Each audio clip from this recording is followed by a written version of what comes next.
السلام علیکم ورحمت اللہ وبرکاتہ. اولسمہ سپارہ سورۃ یونس آیت نمبر 9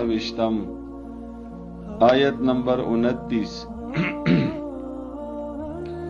اعوذ باللہ من الشیطان الرجیم. بسم اللہ الرحمن الرحیم. فَكَفَى بِاللَّهِ شَهِيدًا بَيْنَنَا وَبَيْنَكُمْ إِن كُنَّا عَنْ عِبَادَتِكُمْ لَغَافِلِينَ. هُنَالِكَ تَبْلُو كُلُّ نَفْسٍ مَّا أَسْلَفَتْ وَرُدُّوا إِلَى اللَّهِ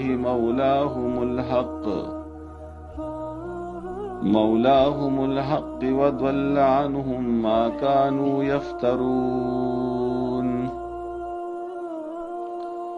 دماغی عزتمند اوریدونکو، پرون سبق کې مونږه دا خبره ویلی و چې قیامت پورې چې الله تعالی دا ټول خلق را جمع کی او بیا به الله تعالی د مشرکینو ته وایي چې تاسو ودرېږئ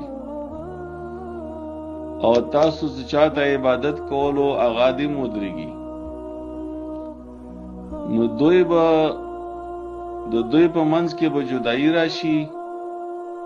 د مشرکینو چاته عبادت کولو نو هغوی به دا خبره د الله په حضور کې وکي چې دوی خو د مونږ عبادت نه ده کړې، یعنی مونږ خو نه یو خبر چې دوی د مونږ عبادت کړې ده. نو دغه خبره الله تعالی اوس نور وضاحت سره فرمایي. فَكَفَى بِاللَّهِ شَهِيدًا بَيْنَنَا وَبَيْنَكُمْ. کفی د الله تعالی په گواہی سره د مونږه او د تاسو په منځ کې. دا خبره به څوک وکي؟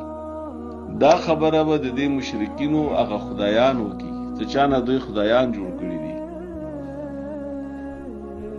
نو هغوی به څه خبره وکي؟ هغوی به دا ووایي ان كنا عن عبادتکم لغافلین، چې بشکه مونږه خو د تاسو عبادت نه خبر نه و چې تاسو د مونږ عبادت کوو.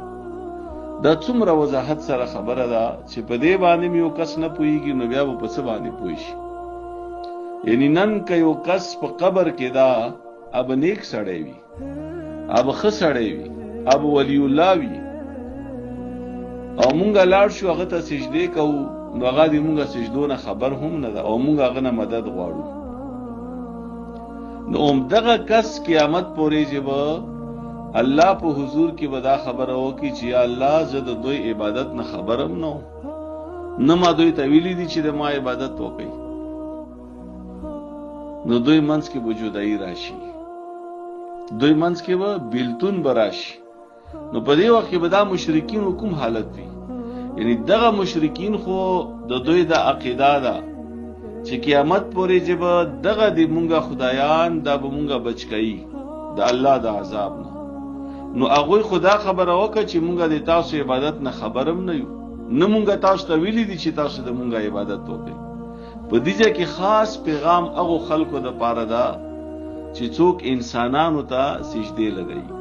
بیا هغه انسانان چې په قبرونو کې دي، زیارتونو ته خلک چې قبر ته سجدې لګوي، الته خټې چې دي هغه خلی په ځان پسې سولوي، الته مالګې ځان پسې سولوي، الته بیا سلامونه کوي، الته سرونه ټیټوي، الته سجدې لګوي. نو دا خلک دوی خو په خپله محتاج دي، هغه سره خبر نه دي دینا. نو قیامت پورې چې به د دې مشرکینو بیا کوم حالت شي؟ نو دې د وجې نه د ما عزتمندو که داسې څوک وي په تاسو کې یا د تاسو په خپلوانو کې یا د تاسو په دوستانو کې، هغوی ته د آیت لږ واوروئ، پوهې کوي په دې خبرې باندې چې مدد د الله نه وغواړئ، دعاګانې الله نه وغواړئ، توکل په الله باندې وکړئ. په دې زیارتونو باندې په دې قبرونو باندې دا مه کوئ. دا په شرک کې راځي دا خبره. الله تعالی مخکې فرمایي هنالک تبلو كل نفس ما اسلفت.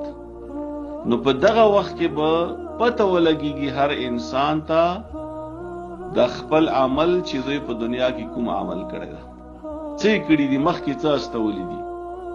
وردوا الى الله مولاهم الحق، او پس بکړی شي الله ته چې هغه د دوی په حق باندې مالک تا، د دوی بادشاہ ده، هغه ته ور پیش کړل شي، هغه په حضور کې به د هر څه مخکې کړل شي. وضل عنهم ما كانوا يفترون، او ورک بشي دوی نه هغه خدایان چې دوی د ځان نه جوړ کړي وو، یا په دروغ باندې خدایان جوړ کړي وو، اب ورک شي. نو چې هغه ځای کې د نه خدایان ورکیږي چې هغه قیامت ته هغه نه بچاو نشته ده، نو په دې دنیا کې پکار دی چې مونږه د دې نورو خدایانو په ځای باندې خالص د الله عبادت وکړو، خالص الله ته سجده ولګو، خالص الله نه مدد وغواړو، خالص په الله باندې توکل وکړو، خالص الله نه دعاګانې وغواړو، خالص الله ته فریاد وکړو. اوس ترجمه ته متوجه شو. فکفا بالله، نو کفی دا الله تعالی شهیدن په گواہی سره بیننا د مونږ په منځ کې، و بینکم او د تاسو په منځ کې، ان کننا بشکا و مونږه عن عبادتکم د تاسو د عبادت نه لغافلین، بالکل بے خبره.